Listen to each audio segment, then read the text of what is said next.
গ্রামীণ ব্যাংকের প্রতিটি ইট খুলে নেওয়া হবে। এমন একদিন আসবে গ্রামীণ ব্যাংকের কোনো ইট থাকবে না, সব খুলে ফেলে দেওয়া হবে। শুধু গ্রামীণ ব্যাংক না, বাংলাদেশের 64 জেলায় এদের যতগুলা শাখা আছে, গ্রামীণের যতগুলা ইউনুসের প্রতিষ্ঠান আছে, কোনোটিরই ইট থাকবে না।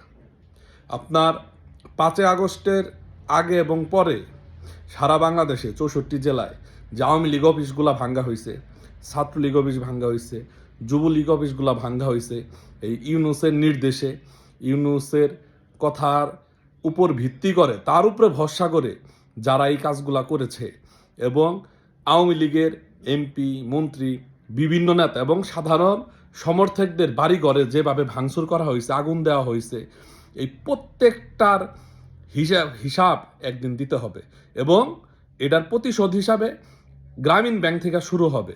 এটার ফলাফল, এটার ভয়াবহতা অনেকের উপরে যায় পড়বে, যারা এই 16-17 মাস ধরে এই আওয়ামী লীগের নেতাদের বাড়িঘরের উপরে যে জুলুম নির্যাতনগুলা করেছে, এটার প্রতিফলন হিসাবে এটা তাদের উপরে দিয়ে পড়বে।